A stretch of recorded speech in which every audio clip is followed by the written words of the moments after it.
Hello SkyTubers, and welcome back to another overview. Before we jump into today's video, here's our quote of the day. Which was invented first, the compass or the clock? The answer is the compass, because before you can measure time, you first need to know your direction. Before anything else, I'd love to hear your expectations for 12 Sky 2. Leave a comment below and let me know what you enjoy most about the game, what kind of content you'd like to see, and what your long-term goals are.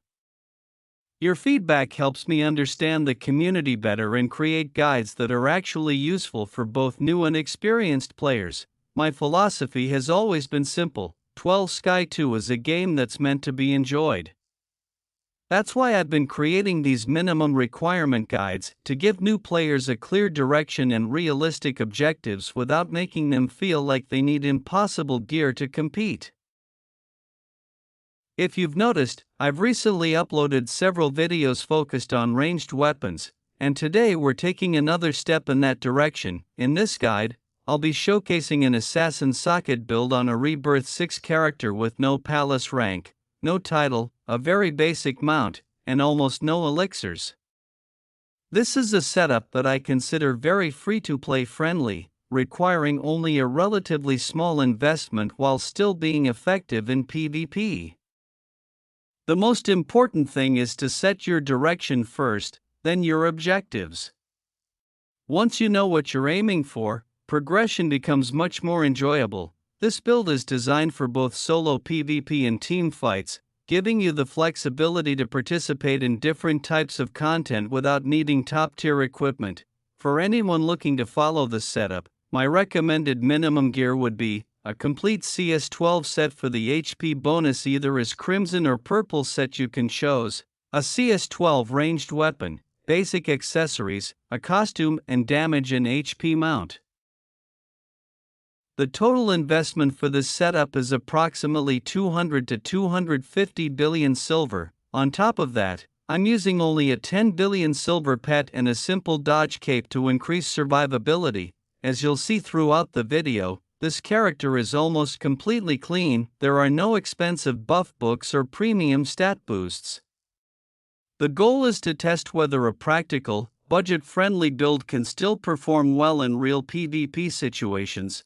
And that brings us to an important question: do you want to have fun, or do you want to be invincible? Personally, I believe the answer is simple: the goal should be to have fun.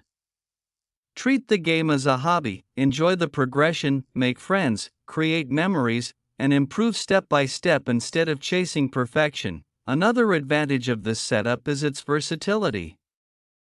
It also performs well in PvM. And if you ever need more raw damage, you can always prepare a second weapon dedicated to damage output. Just remember one important detail: ranged weapons generally have a higher attack speed than damage weapons. That's one of the biggest strengths of this build and something you should always keep in mind when deciding which playstyle fits you best. Now, let's put this setup to the test and see how it performs on the battlefield. Against weak to average players, this playstyle is extremely powerful. The biggest advantage is that you don't need to fight at close range. By keeping your distance, you can fully utilize your ranged attacks while significantly increasing your survivability. Positioning becomes your strongest weapon, allowing you to deal consistent damage while avoiding unnecessary risks. Against higher-tier players, the playstyle becomes even more effective when you're fighting as part of a team. Communication and coordination are key. If you can work together with your teammates to focus targets, apply assassin, and combine them with Todd, you'll create far more opportunities to secure kills than you would alone. Remember, 12 Sky 2 is not just about individual strength, it's also about teamwork. Building a reliable group, communicating during fights, and coordinating your attacks will often have a greater impact than simply investing more silver into your character. This build gives you the freedom to contribute in both solo encounters and organized PvP, making it a solid choice for players who want to stay competitive without chasing the most expensive gear in the game. At the current stage of the game, I believe assassin sockets combined with Todd represent the PvP meta. If you're a new player looking for a clear progression path, this is the build I would recommend focusing on first. It offers excellent value for the investment, performs well in both solo and team PvP, and remains relevant as you continue upgrading your character. As you've probably noticed, Highlands offers a much more relaxed PvP environment. Players are often there to farm, show off their characters, and enjoy the game, so the overall level of competition is relatively low, but that's only one side of the story. This map is primarily designed to boost your income.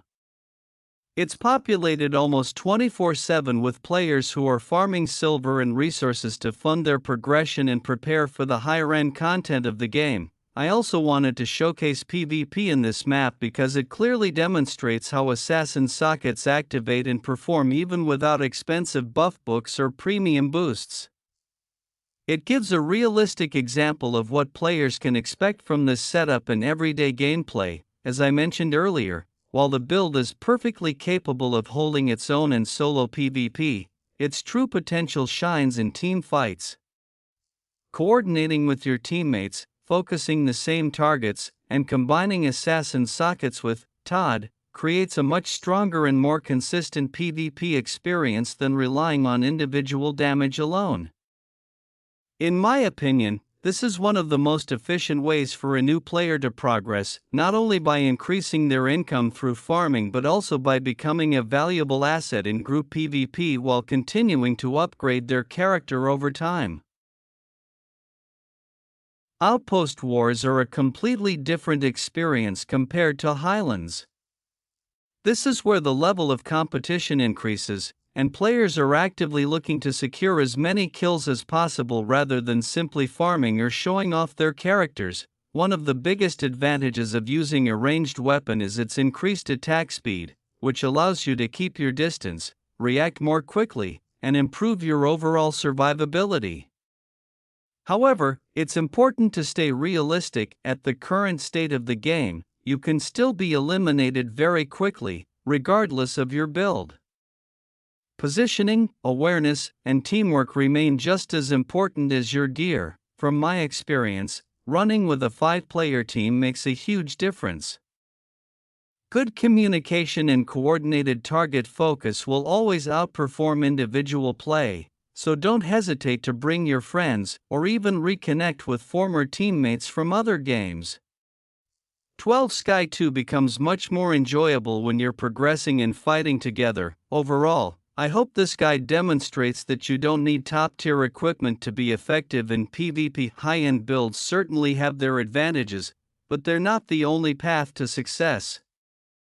You also don't have to rely exclusively on heavenly repulsion.